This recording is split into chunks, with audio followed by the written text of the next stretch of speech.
हे गुरु, आप मुझे शंकर जी के नाम का महत्व, उनकी प्रदोष पूजा, इन सब के बारे में आप बता दें तो आपकी बहुत बड़ी कृपा हमारे ऊपर होगी। तब महात्मा शंभु ने कहा, पुरा त्रेता युगे राजा विद्रथो नाम वीर्य। त्रेता की बात है, एक बहुत बड़े राजा हुए थे जिनका नाम था विद्रथ। मृते पितर बालोशो भूमि राज्य विशेष। पिता की मृत्यु के बाद में इस राजा ने राज्य संभाला। ऐसी कोई दुनिया की कमी नहीं थी, अपराध नहीं था जो इसके अंदर न हो। बहुत बड़ा अपराधी, युवान समता दृष्टा आकार करणासस था। जो बिगड़े हुए लोग थे, जो बिल्कुल लंपट थे, ऐसे लोगों को इसने अपने दरबार में रखा हुआ था। स्त्रियों का भूखा था, बिगड़ा हुआ था राजा। वशीकरण मंत्रज्ञ वस्त्रोपबद्ध बस्तता। तांत्रिक लोगों का सहारा लेकर के स्त्रियों के ऊपर वशीकरण करता था। तो विचार सवही सार्धम दुष्टम कार्यम कार्यात। इतनी बड़ी दुष्टता, लोग जो सुनते थे तो वो अचंभित होते। गज अश्वरथम इष्टाजम गोहित्वादिकम चयत। हाथी घोड़ा किसी की तो उसके पास कोई कमी नहीं थी। अहंकारी था, मांस भक्षी था।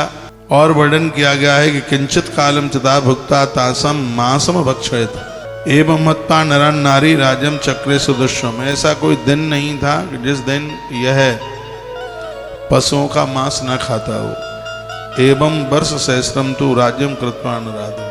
1000 साल हो गए थे इसको पाप करते करते। नंबरी शराबी था, बहुत शराब पीता था। निजीव अवस्थानम समस्तादशयोजनम था मृत्यु दिनम प्राप्ते रागस्तस्तमात्मा। एक दिन यह घर के बाहर निकला। वर्णन किया गया है किसी मंदिर में संध्या के समय प्रदोष की पूजा हो रही और ये रास्ता भटक गया, रास्ता भूल गया। सुन लीजिए, थोड़ी देर की बात है। रास्ता भूल गया, रास्ता भटक गया तो उस मंदिर पर यह पहुंच गया। ऐसा कोई पूर्व का इसका कोई पुण्य रहा कि उस पुण्य के प्रभाव से मंदिर के पास तक। और मैंने बहुत बार कहा है, मंदिरों को साधारण मत समझ लीजिए। ऐसी बहुत घटनाएं हैं जहां मंदिरों ने जीव का उद्धार, आत्मकल्याण कर। कुबेर की कथा भी एक मंदिर से ही जुड़ी है, पूर्व काल से। शंकर जी का मंदिर था। शिवरात्रि को पूजा करते करते इसने खुद तो पूजा की नहीं, उस पूजा को देखता रहा। इसको भी पिता ने घर से बाहर निकाल दिया था। 3 दिन से कुछ खाया नहीं, भूखा था। लोग मंदिर में शिवालय में पूजा करने को जा रहे थे। सोचता है पूजा करके हट जाएंगे तो सब सामान को इकट्ठा करके मैं खा लूंगा। तो वहीं तेली पर देखता रहा, तस्वीर देखता रहा, दर्शन करता रहा, बैठा रहा। दर्शन क्या करना था उसको, तो ये लगा के ये जल्दी सो जाए और मैं सब खा लूं। लोग से भगवान की पूजा करते करते सो गए। और ये पाम दबा करके अंदर के लिए गया। दिया टिमटिमा रहा था, कपड़ा फाड़ करके जोर जोर से जला दी इसने। जैसे उसमें से लो ही सामान उठा करके भागा। एक सोते हुए व्यक्ति के ऊपर पाम पड़ गया। उसने कहा, चोर आ गया मंदिर में। लोगों ने खड़े होकर के लाठियां मारी और वहीं मंदिर में उसकी मृत्यु हो गई। कथा दी, उसका नाम था गुड़निधि। मौत को वह प्राप्त हो गया। यम के दूत लेने के लिए आ रहे थे। भगवान शंकर ने कहा कि मेरा भगत है, परम भगत है, मेरे मंदिर में मरा है, उसको लेके आओ।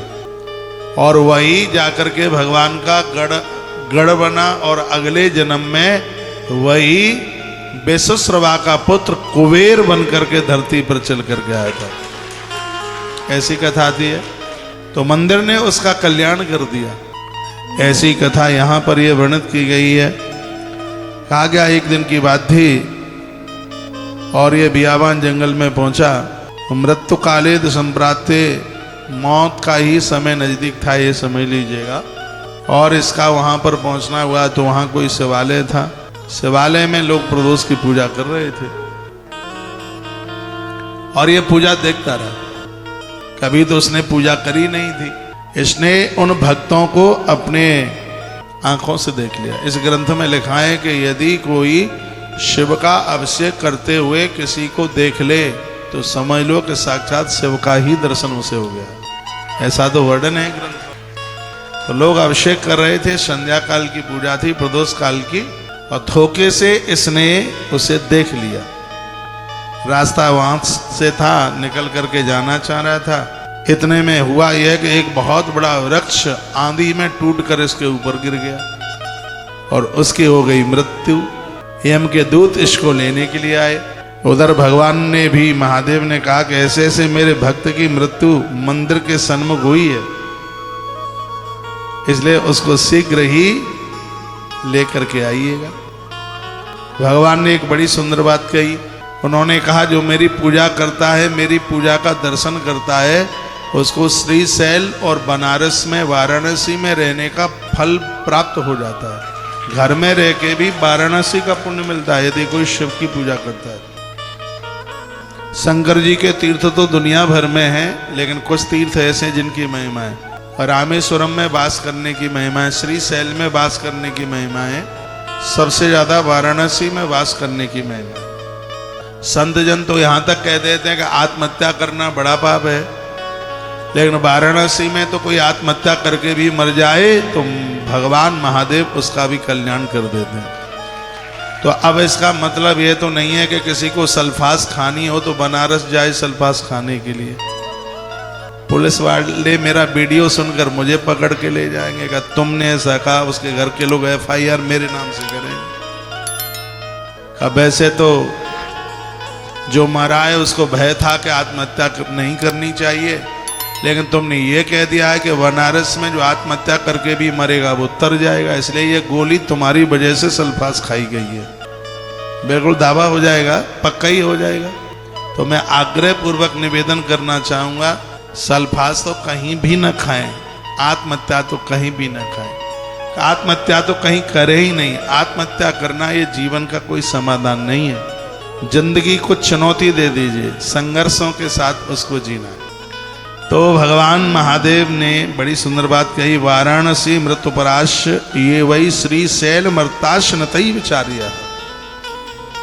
यदि किसी की श्रीशैल में मृत्यु हुई, किसी की वाराणसी में मृत्यु हुई, या किसी की केदारनाथ यात्रा में मृत्यु हुई, या कोई व्यक्ति किसी मंदिर के लिए दर्शन के लिए जा रहा है, स्वयंभू मंदिर है, यदि रास्ते में किसी न किसी प्रकार से मृत्यु हो गई है तो उसकी दुर्गति नहीं, उसका कल्याण ही होगा, ऐसा ग्रंथ में वर्णन किया।